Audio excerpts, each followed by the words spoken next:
वज़ीर-ए-आज़म शहबाज शरीफ Washington DC पहुंच गए। वज़ीर-ए-आज़म गजा बोर्ड ऑफ पीस के इजलास में शिरकत करेंगे।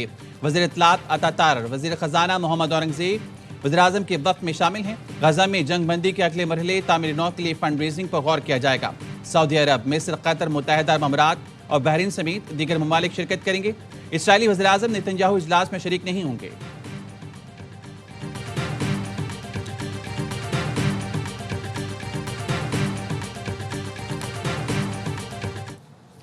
The group of 8 Arab Islamic countries also expressed a strong condemnation of Israel's repeated violations of the ceasefire in Gaza, which have resulted already in the killing and injury of more than 1,000 Palestinians. Israel Gaza में जंगबंदी की मुसलसल खिलाफ वर्जी कर रहा है। नायब वज़ीर आज़म इसहाक डार का अक़वाम मुत्तहिदा की सलामती कौंसिल में खिताब, कहा सीज़ फायर को जारी रखने के लिए सिफारती कोशिशें जारी हैं। पाकिस्तान गजा में जंग बंदी की इसराइली खिलाफ वर्जी की मजम्मत करता है। गजा में फ़लस्तीनियों के बेदखल करने के हर इक़दाम की मजम्मत करते हैं। गजा में जंग बंदी पर अमल दरामद के लिए पाकिस्तान 8 रुकनी मुस्लिम ग्रुप में शामिल हुआ।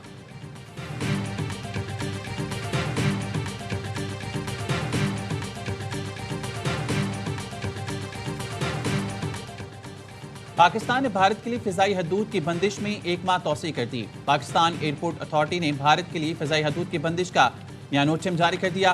भारत के तमाम मिलिट्री, सिविल, रजिस्टर्ड तैयारों के लिए फ़िज़ाई हदूद 23 मार्च तक बंद रहेगी। पाकिस्तान ने भारत के लिए अपनी फ़िज़ाई हदूद 23 अप्रैल 2025 तक बंद रखी है।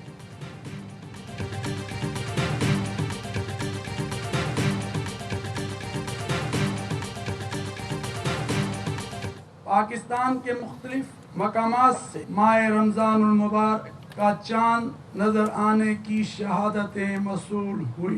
इंशाअल्लाह यकम रमज़ानुल मुबारक 19 फरवरी 2026 बरोज जुमरात को होगी।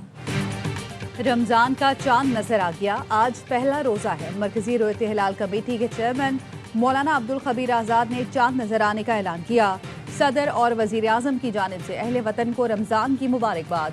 वज़ीर आज़म ने कहा, ये अजीम महीना अल्लाह की ख़ुसूसी इनायत है। हुकूमत ने कमज़ोर तबक़ात की हर मुमकिन मावनत के लिए रमज़ान पैकेज का आगाज़ किया।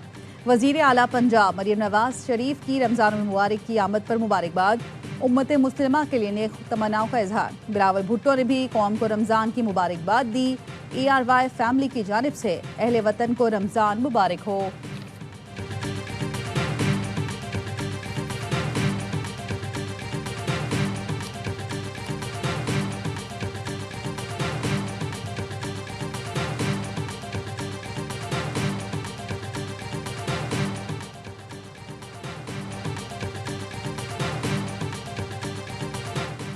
रमज़ान का आगाज़ मुल्क भर में पहली तरावी के रूपरवर इज्तिमात। मसाजिद में लाखों फर्जंदान इस्लाम रब के हजूर सरबसजूद हैं। तरावी के साथ पहली सहरी की तैयारी। शहरियों ने खजला फीनी और दीगर लवाजमात की खरीदारी की। बाजारों में दिन भर गहमा गहमी रखी। सब्जी, फल, गोश्त और चिकन की खरीदारी। खरीदार बढ़ते ही ताजरों ने फल और सब्जियों की कीमतें बढ़ा दी। माह सियाम में गवर्नर सिंध की जानिब से गवर्नर हाउस में शहर रमज़ान सजाने की तैयारियाँ। गवर्नर सिंध की जानिब से अवाम को रमज़ान मुबारक में 30 दिन अफ्तार, डिनर और तहाइफ दिए जाएंगे।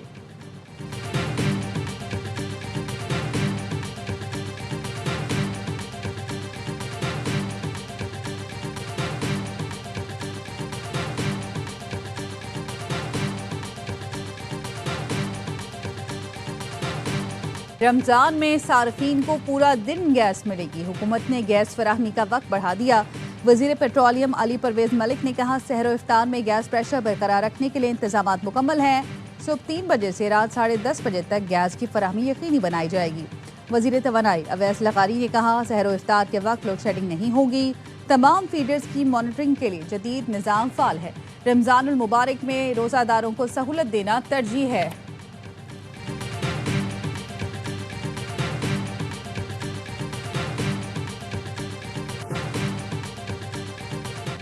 पाकिस्तान का मिशन सुपर 8 मुकम्मल। पाकिस्तान ने नामीबिया को 102 रन से शिकस्त दी थी। नामीबिया की पूरी टीम साहबजादा फरहान जितने रन भी ना बना सकी। 200 रन के ताक़ुब में सिर्फ 97 रन पर आउट। उस्मान तारिक की 4, शादाब खान की 3 विकेटें, सलमान और नवाज की एक विकेट। जीत की बुनियाद साहबजादा फरहान की सेंचुरी ने रखी। मैच के हीरो करार पाए। सलमान आगा 38 और शादाब के 35 रन भी टीम के काम आए। मेगा इवेंट की तारीख में पाकिस्तान ने रन्स के एतबार से सबसे बड़ी फतह समेटी। पाकिस्तान का सुपर 8 में पहला मैच हफ्ते को न्यूजीलैंड से होगा। इंग्लैंड और श्रीलंका से भी जोड़ पड़ेगा। पाकिस्तान को सेमीफाइनल में जाने के लिए कड़े इम्तिहान से गुजरना होगा।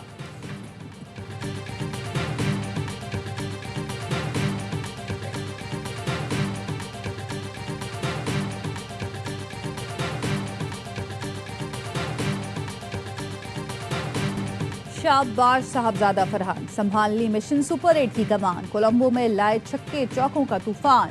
नामीबिया के बॉलर्स की हवा निकाल दी। 57 गेंदों पर सेंचुरी बना दी। सलमान आगा के साथ 67 रन की शराकत बनाई। फिर शादाब के साथ 81 रन जोड़े। पाकिस्तान का स्कोर 199 तक पहुंचाया। 4 छक्के 11 चौके लगाए। नॉट आउट वापस आए। फरहान इवेंट में 220 रन के साथ सरफहरिस्त। T20 वर्ल्ड कप में सेंचुरी बनाने वाले दूसरे पाकिस्तानी हैं। कहा, सख्त मेहनत रंग लाई। डोमेस्टिक का कोई मैच नहीं छोड़ता, इसलिए इंटरनेशनल मैच में कोई प्रेशर नहीं होता।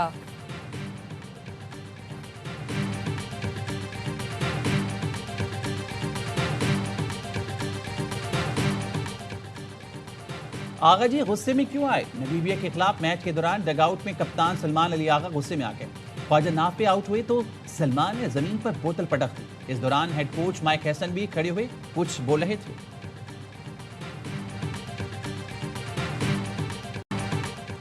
सुपर 8 मरहला मुश्किल होगा, लेकिन रमजान आ गया। हमारा 12वां खिलाड़ी रमजान होगा। ऑलराउंडर शादाब खान की प्रेस कॉन्फ्रेंस। कहा, भारत के खिलाफ बड़ा मैच जीतना चाहिए था, लेकिन ऐसा नहीं हुआ। साबिक क्रिकेटर्स की तनकीद के सवाल पर कहा, सबकी अपनी राय है, नाकदीन को रोक नहीं सकते। साबिक क्रिकेटर्स लेजेंड्स हैं, लेकिन वो भी इंडिया को नहीं हरा सके। हमने 2021 में भारत को शिकस्त दी थी।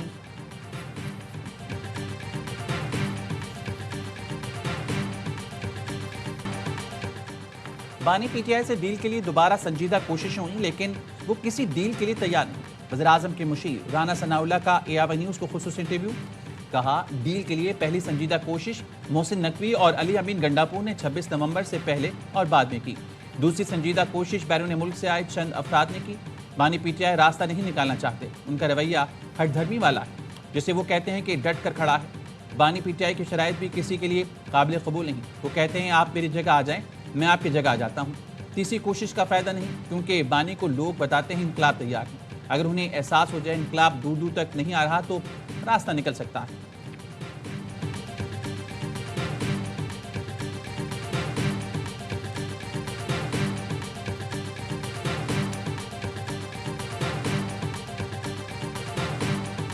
स्ट्रीट मूवमेंट की तैयारी के लिए इमरान खान रिहाई फोर्स का ऐलान करता हूं, जिसमें पाकिस्तान के तमाम नौजवान, मेरे भाई मेरी बहनें उसमें शरीक होंगी। इसमें हम मेंबरशिप करेंगे। ये इमरान खान रिहाई फोर्स पुरअमन जदोजहद करेगी। वजीर आला खैबर पख्तूनख्वा सुहेल अफरीदी का बानी पीटीआई रिहाई फोर्स बनाने का ऐलान। कहा, बानी के रिहा होते ही शुक्रिया अदा करके फोर्स तहलील कर दूंगा। पहले तैयारी करेंगे, फिर लड़ाई करेंगे। घी सीधी उंगली से नहीं निकलेगा तो उंगली को टेढ़ा करना पड़ेगा। आज क़यादत ने धरना खत्म करने का ऐलान किया। हम भी खत्म कर रहे हैं। खैबर पख्तूनख्वा में लोगों ने खुद धरना दिया, हमने हिदायत नहीं दी थी। पार्लियामेंट के बाहर अपोजिशन जमातों का धरना खत्म।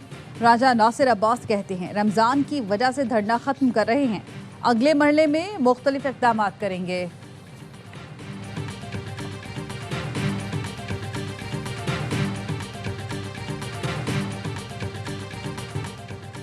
वज़ीर आला सुहेल अफरीदी की फोर्स बानी पीटीआई को कैसे रिहाई दिलवाएगी? वज़ीर इत्तलात पंजाब अज़मा बुखारी का सवाल। कहा, इनका रियासत से लड़ने का शौक है, जिसका खुमियाजा ये भुगत रही हैं, लेकिन कुछ सीखने को तैयार नहीं। हुकूमत दुरुस्त कहती है, जेल से हर पैगाम लड़ाई, फितने और फसाद का आता है।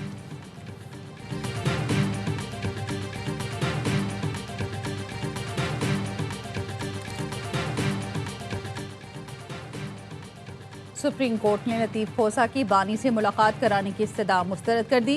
वकील ने कहा, तोशाखाना केस में 3 साल सज़ा मुअत्तल हुई, लेकिन फैसला मुअत्तल नहीं हुआ। जस्टिस हाशिम काकर ने रिमार्क्स दिए, ये बात समझ नहीं आ रही। आप हाई कोर्ट का मुतालिका हुक्मनामा तो पढ़ें। आपने तो हाई कोर्ट से सिर्फ सज़ा मुअत्तली की इस्तदा की थी। आपने जो रिलीफ मांगा अदालत ने दे दिया। वैसे भी 1-2 माह में कौन सा इलेक्शन होने जा रहे हैं। लतीफ़ खोसा ने कहा, पीटीआई इंट्रा पार्टी इलेक्शन का मामला तो है, जस्टिस हाशिम काकड़ ने रिमार्क्स दिए, हमारे सामने जीता जागता बड़ा सा चेयरमैन पीटीआई बैठा हुआ है। सुप्रीम कोर्ट का इलेक्शन कमीशन को नोटिस, समाअत गैर मुय्यना मुद्दत तक मुलतवी। वजीर दिफा ख्वाजा आसिफ ने कहा है कि पाकिस्तान अफगानिस्तान में फ़िज़ाई कार्रवाई से नहीं हिचकिचाएगा। गैर मुल्की खबरसां इदारे को इंटरव्यू में वजीर दिफा का कहना था कि पाकिस्तान में दहशतगर्द हमले प्रॉक्सी जंग का नतीजा हैं, जो तालिबान हुकूमत और भारत की मिलीभगत है। शिद्दत पसंद कार्रवाइयों में टीटीपी को अफगानिस्तान में तालिबान हुकूमत की हिमायत हासिल है।